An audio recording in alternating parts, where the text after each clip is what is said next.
Published, 10:56 Eastern Daylight Saving Time, the 16th of April 2018. Updated, 11:06 Eastern Daylight Saving Time, the 16th of April 2018. There are only a few coaches who have their pick of Europe's top clubs.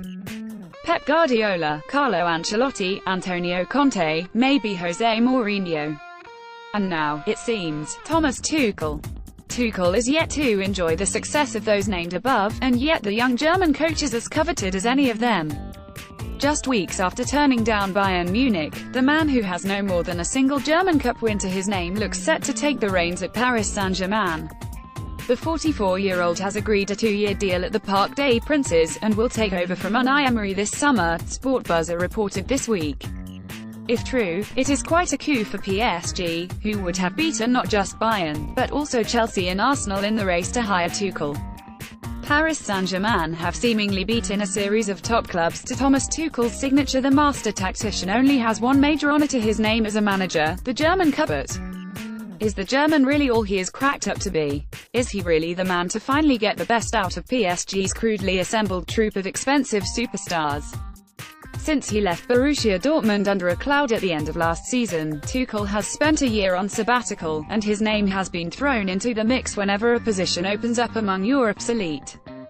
The move to stylish Paris seems a natural step for a man who has spent the last year or two transitioning from an uptight, track-suited German coach, into a well-dressed, easygoing man of the world. Last September, he made headlines when he posed for a fashion shoot in New York for Die Zeit men's magazine. In negotiations for the PSG job, he is said to have impressed his interviewers by speaking in near-perfect French. Tuchel made waves when he posed for a shoot in New York for Die Zeit men's magazine, yet the compulsive tactician is still in there, and it is he who PSG have hired. Despite his lack of silverware, Tuchel's tactical intelligence, his obsessive tinkering and his highly modern style of football has won him countless admirers in recent years. His 2 years at Dortmund should really have borne more fruit, as he took a team reeling from the implosion of Jurgen Klopp's tenure back to where they wanted to be, and in many ways even improved them. His brand of football, possession-based but ruthless going forward, seemed to suit Dortmund perfectly. It may also suit PSG, who are a team crying out for a more developed tactical approach. When Bayern and Real Madrid outplayed the Parisians in this season's Champions League, the two-dimensional style and reliance on the tour-inducing front three were brutally exposed. Tuchel, PSG will hope, can tailor this team so it better serves the likes of Neymar and Kylian Mbappé. Tuchel's possession-based football worked for Borussia Dortmund during his time there. Neymar is said to be uninspired by the idea of playing for the former Dortmund manager, while some reports have suggested that Neymar, uninspired by Tuchel's appointment, may push harder for a move to Real Madrid this summer. The Brazilian superstar is said to feature strongly in Tuchel's plans.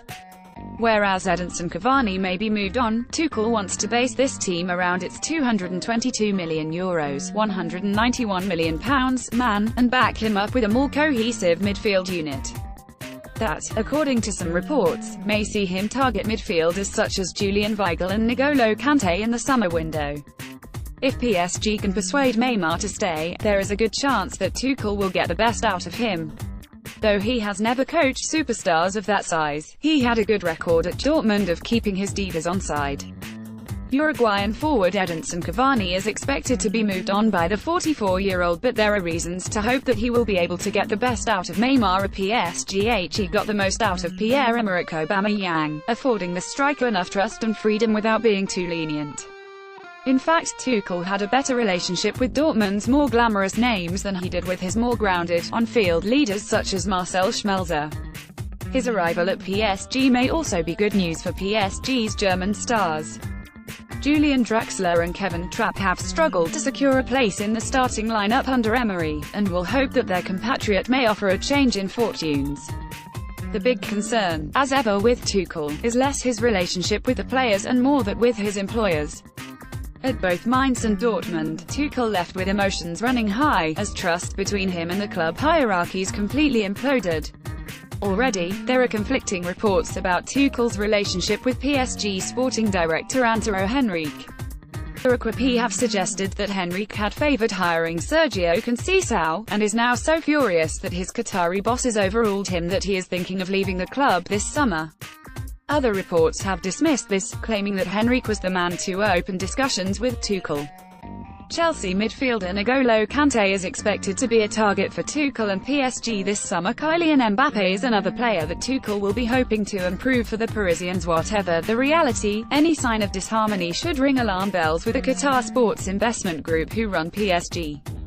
Tuchel has previous with allowing internal spats to spiral out of control. Just ask Arsenal scouts Sven Mislintat, and they will want to nip any blossoming rivalries within the club firmly in the bud. At some point or another, Tuchel's relationship with his employers is bound to be put to the test. But his first challenge will be a footballing one. The master tactician, maître du jeu, as L'Equipe have labelled him, now has a chance to prove to the world that his reputation is not just a case of football hipster hype. If he takes it, he will have earned his place alongside Guardiola, Ancelotti and the rest.